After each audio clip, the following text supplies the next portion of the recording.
خاص طور پر ان کی جو دینی تربیت ہے فوجیوں کی، اس سے پہلے تو صرف سلسلہ چلتا تھا تو ویسے اعلاء کلمت الحق کی بلندی کے لیے مجاہدین جو تھے وہ رضاکارانہ طور پر آتے تھے، لیکن اب ایک باقاعدہ جو ہے وہ ڈسپلائز ہو گیا معاملہ. اور اس سے پھر یہ میں نے آپ بتایا کہ جو حربی اور جنگی قسم کی جو حکمت عملی تھی یہ بڑی عمدہ رہی ہے اس کی، چونکہ تربیت کا خاصہ تھا. پھر وہ یہ کہ اور خان حضور نبی کریم صلی اللہ علیہ وآلہ وسلم کی وہ آپ نے جو بشارت سنا رکھی تھی مومنین کو کہ قسطنطنیہ فتح ہوگا، تو قسطنطنیہ فتح کرنے کے لیے یہ بڑا بے چین تھا اور اس کی بڑی خواہش تھی کہ یہ معاملہ جلد از جلد ہو. اس حوالے سے اس نے اپنے بیٹے ولی عہد سلمان کو جناب لگایا اس کے پیچھے کہ جناب جو قسطنطنیہ ہے اس کو شمال مشرق و مغرب سے اس کے اوپر حملے کیے جائیں، اور اس لیے ان کے پاس نوزائیدہ قسم کی یہ ریاست تھی، ان کے پاس کشتیاں نہیں تھیں. پھر اس نے جناب کشتیوں کے لیے باقاعدہ ایک ترکیب بنائی اور جناب جو مغرب کی طرف جو علاقے تھے، جو صلیبیوں کے جو علاقے تھے، وہاں پر اپنے بیٹے کو خود بھیجا اور وہ 40 گھوڑ سواروں کے ساتھ وہ جناب جا کے اترا اور اس نے جا کے مغربی کناروں سے جا کے وہاں سے اس نے کشتیاں لے کے آیا. پھر کشتیوں کے بعد پھر وہ باقاعدہ ان علاقوں پر اس نے جو صہیونی اور جو صلیبی علاقے تھے وہاں پر انہوں نے جا کے حملے کیے اور کشتیاں جو ہیں وہ حاصل کی. یوں مطلب یہ چنگھاڑے اور چنگھاڑ کر انہوں نے یہ ساری چیزیں جو ہیں وہ وقت کے ساتھ ساتھ انہوں نے حاصل کی. پھر یہ میں آپ کو بتانا چلوں کہ اس نے تنگنائے جو درونیل ہے جس کو ہم کہتے ہیں تنگنائے درونیل، اس کو عبور کرتے ہوئے جو انہوں نے جرت و دلیری اور جو بہادری رقم کی ہے اس کے اوپر بھی ایک لمبی تفصیلی بحث ہونا ضروری ہے. یہ بس مختصر سی باتیں عرض کر رہا ہوں. اس کے حوالے سے جمال عبد الہادی نے دولت العثمانیہ کے نام سے اس کی ایک کتاب ہے، صفحہ نمبر 22 پہ بہت تفصیل سے لکھا ہے. پھر عرض کرتا چلوں کہ یہ تو معاملہ ہوا، انہوں نے مشرقی ساحل پر جو کشتیاں لائیں، اس کے بعد پھر یہ چونکہ بیڑا نہیں تھا ان کے پاس، ان کی طاقتوں میں اضافہ ہوتا رہا. پھر یہ انہوں نے جا کے ان مغرب کے اندر جو مغرب ساحلی علاقے تھے وہاں پر جا کے انہوں نے ترنب قلعہ کی بندرگاہ جو ہے جس کو غالب بولی کہا جاتا ہے، یہ ترنب کی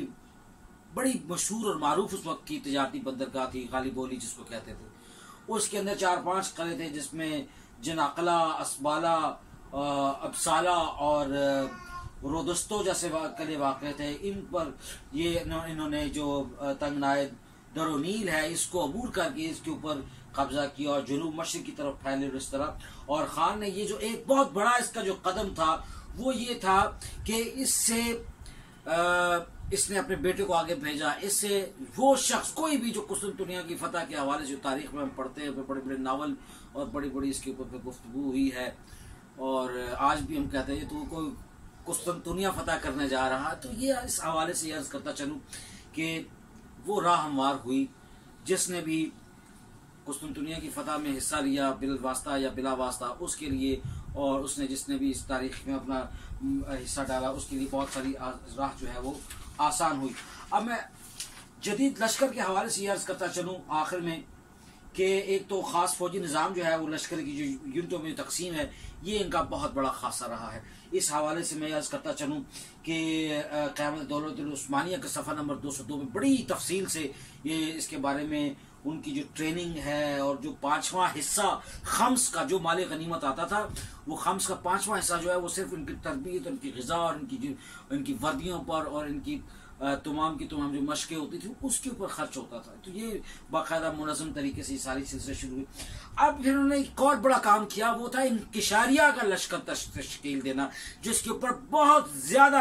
مغربی جو ہمارے مورخ ہیں انہوں نے جناب اس کے اوپر اینٹ سے اینٹ بجائی اور انہوں نے پتہ نہیں اس سے کیا کہا جی. اس کے متعلق انہوں نے کہا کہ جناب یہ مسلمان جو تھے خاص طور پہ عثمانی تھے، انہوں نے جو جنگوں میں بچے یتیم ہوتے پکڑ کے لے آتے تھے. کہیں نے کہا نہیں جی بچہ ٹیکس ہوتا تھا، وہ یہ پکڑ کے لا کے ان کو زبردستی مسلمان کرتے تھے. 5واں حصہ خمس کا جو لیتے تھے غنیمت کا اس پہ 5 بچے لیتے تھے اور ان کو پھر زبردستی مسلمان کرتے اور فلاں پتہ نہیں وہ رکتے ہی نہیں. چلتے ہی چلے جاتے ہیں. اس حوالے سے بھی یہ اور بھی عرض کرتا چلوں کہ علماء و فقہا کا کے ساتھ انہوں نے ایک بہت بڑی جو دینی تربیت ہے. میں نے جیسے آپ کو پہلے بتایا کہ ترکی کا جو خمیر ہے یا جو سلطنت عثمانیہ کا خمیر ہے، اس کے اندر شیخ ابن العربی سے لے کے حضرت صدر الدین قونوی سے لے کے مولانا جلال الدین رومی جیسی شخصیات جو ہیں، ان کا ایک سایہ اتفاق جو ہے وہ اس کو شامل ہے، اور ان کے اندر گندا ہوا ہے، اس کی خوشبو سے رچی بچی ہے. آج کی ترکی کے حوالے سے بھی بہت ساری بات ہو سکتی ہے جس طرح کچھ دانشور کہتے ہیں، لیکن عرض یہ ہے کہ ان کی بات جو اتنا، ایک تو ان کی دینی اور فکری تربیت جو تھی جو ہمیں اور خان کے بڑے بیٹے میں بھی نظر آتی ہے. تو پھر دوسرا یہ ہے کہ ان کی جو دنیاوی ٹریننگ جو ہے وہ بڑی عمدہ تھی، تربیت کے اوپر فوکس رہا. پھر اب جو ان کا اصل میں جو جذبہ تھا وہ تھا ان کی یہ جو درسگاہیں جیسے میں نے آپ کو بتایا عظمیت میں بنی، تو اس سے ایک تو جذبہ جہاد بلند ہوتا، دوسرا ان کی دینی تربیت آتی، اور اندر سے بڑے صاف ستھرے اور بڑے کہتے ہیں چمکے ہوئے نوجوان ہوتے تھے جو اللہ اکبر اور اللہ کی کبریائی پر یقین رکھتے تھے، اور جن کو واقعی اللہ تعالیٰ کی عظمت کے بارے میں پتہ تھا. آپ کو یہ میں بتاتا چلوں کہ ان کی دلیری اور ان کی ایمان کی پختگی کا عالم یہ تھا کہ یہ جہاں پہ بھی اترتے تھے ان کا ایک ہی نعرہ ہوتا تھا، یا غازی یا شہادت.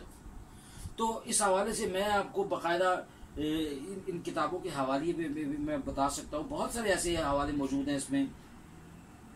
اب انکشاریہ پر آخر میں اعتراض سن لیجئے کہ یہ کہتے تھے جی کہ جو جوانب المزیہ میں صفحہ نمبر 114 سے لے کر 156 تک بڑی تفصیل سے موجود ہے. جوانب المزیہ کوئی چھوٹی بڑی کتاب نہیں ہے. اب اس میں بھی یہ فرمایا کہ جناب انہوں نے کہ یہ اس نظام کو دفشری نظام سے کوئی تشبیہ دیتے ہیں یہ لوگ بچہ ٹیکس کے حوالے سے جو، تو اس کے اوپر جو مال خمس والی بات جو ہے اس پہ میں آپ کو سومونیل جیسے رائٹر ہے مغربی لکھا رہی ہے، سوموفیل، اس کے بعد پھر کارل بروکلیمان ہے، یہ مستشرقین کی ایک پوری تعداد ہے، جماعت ہے. پھر جبنزا نامی اور پھر جب نامی کچھ ایسے مورخ ہیں جو اس میں اپنا جنہوں نے حصہ ڈالا. اس کے ساتھ مسلمان جیسے اب یہ ڈاکٹر عبدالعزیز کی بات آئی تھی، اور پھر گجرات یونیورسٹی کے پروفیسر شیخ رشید صاحب کی بات آئی. پھر اس طرح میں نے اس کے اوپر ایک الگ سے ویڈیو تشکیل دی جس میں نے کہا کہ جناب فلاں مسلمان نہیں ہے تو ارطغرل مسلمان نہیں ہے، تو جناب محمد غزنوی کے حوالے سے باتیں ہوتی رہی ہیں، اور پھر محمد بن قاسم کے حوالے سے باتیں ہوئی. تو اب یہ دیکھیے ڈاکٹر علی حسون سے لے کر فرید بک کا فرید بک جو اس کا فرید بیگ بھی کہتے ہیں، اس کے اوپر بھی میں نے بات کی تھی. دولت العلیت العثمانیہ. پھر آپ دیکھیں کہ مورخ کرد علی کی کتاب ہے حفظ الشارم کے نام سے. پھر ڈاکٹر عمر بن عبدالعزیز کی ایک کتاب ہے محاذرات فی تاریخ الشعوب. اور پھر اسی طرح سے ڈاکٹر عبدالکریم کی غریبیت العرب والترا کے نام سے ایک کتاب ہے ڈاکٹر عبدالکریم کی، یہ ڈاکٹر عبدالکریم غریبیہ نام ہے ان کا پورا.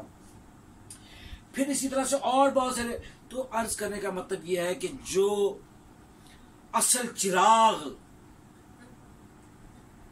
قرون عثمان کے بعد اگر خلافت عثمانیہ کا جلا ہے تو وہ اور خان کی وجہ سے جلا ہے، اور اس کی وجہ یہ ہے کہ اور خان کی تربیت اور وہ جو وصیت تھی وہ ان کا ایک آئین تھا، بغیر لکھا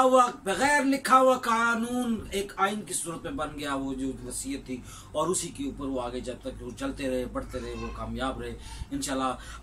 آگے نئی ویڈیو کے ساتھ حاضر ہوں گے، اور آئندہ آنے والے جو ان کے سلاطین ہیں اس حوالے سے سلطنت عثمانیہ کے